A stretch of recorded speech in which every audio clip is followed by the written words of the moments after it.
Assalamualaikum warahmatullahi wabarakatuh. Selamat siang. Perkenalkan, nama saya Rizky Sriwahyuni dengan nomor induk mahasiswa 20210080 dari program studi manajemen semester 1 di salah satu universitas di Sukabumi, yaitu Universitas Nusa Putra. Dalam video kali ini saya akan menyampaikan salah satu materi pendidikan kewarganegaraan yang telah saya pelajari dengan judul pembahasan yaitu hak asasi manusia, sebagaimana telah disampaikan oleh dosen mata kuliah yang terhormat Dr. Haji Ujang Syarif Hidayat, MPD, selaku dosen pembimbing mata kuliah pendidikan kewarganegaraan. Tilar pernah menyatakan pada bukunya bahwa hak-hak manusia adalah hak-hak yang melekat pada diri manusia. Tanpa hak-hak tersebut, maka manusia tidak akan hidup layak seperti manusia. Yang artinya bahwa hak asasi manusia adalah pemberian atau gift dari Tuhan Yang Maha Esa yang melekat pada diri manusia yang bersifat kodrati dan sangat fundamental. Hakikat penghormatan dan perlindungan terhadap HAM ialah menjaga keselamatan eksistensi manusia secara utuh melalui aksi keseimbangan, yaitu melaksanakan hak dan kewajibannya secara seimbang. Hak asasi manusia berlaku untuk semua orang tanpa memandang ras, perbedaan agama, pandangan-pandangan politik, asal-usul sosial, suatu bangsa, dan jenis kelamin. Hak asasi manusia tidak dapat dilanggar. Tidak seorang pun untuk berhak membatasi atau menghilangkan hak orang lain, walaupun suatu negara itu tidak mengatur secara khusus tentang hak asasi manusia. Tetap saja, tidak ada seorang pun yang bisa mencabut hak asasi manusia dengan sewenang-wenangnya. Terdapat 4 dasar hukum yang mengatur tentang hak asasi manusia. Yang pertama, yaitu ada Pancasila. Sebagaimana yang terdapat dalam sila kedua, yang menyatakan bahwa kemanusiaan yang adil dan beradab. Maka, dari dasar itulah, sebagai landasan filosofis, bahwa setiap manusia memiliki hak asasi manusia, di mana hak itu berlaku sejak seorang manusia masih dalam kandungan rahim ibunya. Dasar hukum hak asasi manusia yang kedua yaitu terdapat pada Undang-Undang Dasar 1945. Dalam pembukaan undang-undang tersebut dikatakan bahwa penjajahan di atas dunia harus dihapuskan. Jadi, di era modern saat ini tidak boleh ada lagi penjajahan kepada sekelompok manusia atau tindakan diskriminasi terhadap kelompok-kelompok manusia atau sekelompok bangsa tertentu. Dasar hukum hak asasi manusia yang ketiga yaitu Ketetapan MPR nomor 17 tahun 1998 tentang hak asasi manusia. Ditetapkan bahwa setiap warga negara Indonesia memiliki hak untuk hidup dan melanjutkan hidupnya.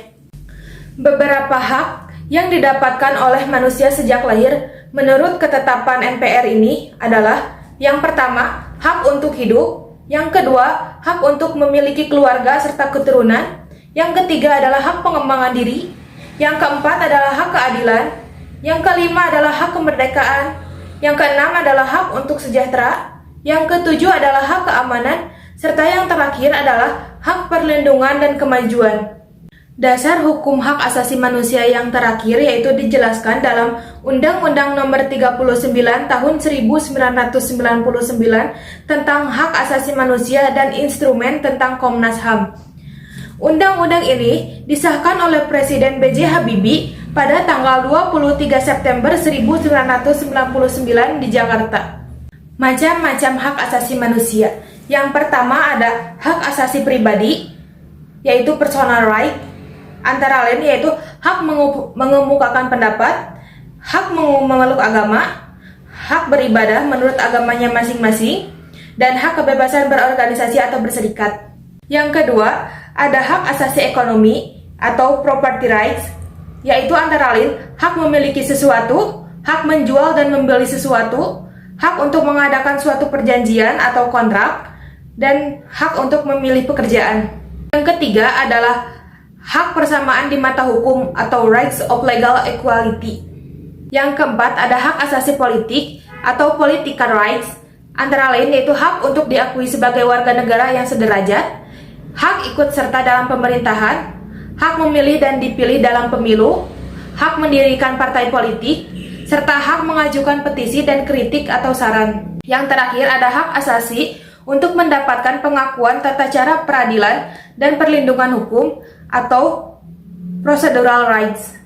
Antara lain itu hak untuk mendapatkan perlakuan yang adil dalam penggeledahan, penangkapan, peradilan, serta pembelaan di mata hukum. Hak asasi manusia memiliki beberapa karakteristik. Yang pertama, hak asasi manusia berlaku untuk semua orang. Yang kedua, hak asasi manusia bersifat universal, di mana hak itu selalu sama untuk semua orang di seluruh dunia. Yang ketiga, hak asasi manusia tidak dapat dicabut. Yang keempat, hak asasi manusia tidak dapat dipisahkan. Yang terakhir, hak asasi manusia saling berketergantungan. Contoh beberapa pelanggaran hak asasi manusia di Indonesia. Yang pertama, ada kasus kerusuhan di Tanjung Priok pada tanggal 12 September 1984. Dalam kasus ini dinyatakan 24 orang tewas, 36 orang luka berat, dan 19 orang luka ringan. Dan keputusan majelis hakim terhadap kasus ini yaitu menetapkan seluruh 14 terdakwa dinyatakan bebas. Yang kedua yaitu kasus penembakan mahasiswa Universitas Trisakti pada tanggal 12 Mei 1988. Dalam kasus ini, 4 orang mahasiswa tewas. Mahkamah militer yang menyidangkan kasus ini memvonis 2 terdakwa dengan hukuman hanya 4 bulan penjara. 4 terdakwa divonis 2-5 bulan penjara dan 9 orang terdakwa divonis 3-6 tahun penjara. Contoh pelanggaran hak asasi manusia yang berat lainnya yaitu penculikan aktivis pada 1997 dan 1998. Dalam kasus ini, 23 orang dinyatakan hilang, dengan rincian 9 orang diantaranya telah dibebaskan dan 13 orang lainnya belum ditemukan sampai saat ini. Mungkin hanya itu yang dapat saya sampaikan, kurang lebihnya mohon maaf karena saya masih dalam tahap pembelajaran. Wabillahi taufiq wal hidayah. Wassalamualaikum warahmatullahi wabarakatuh.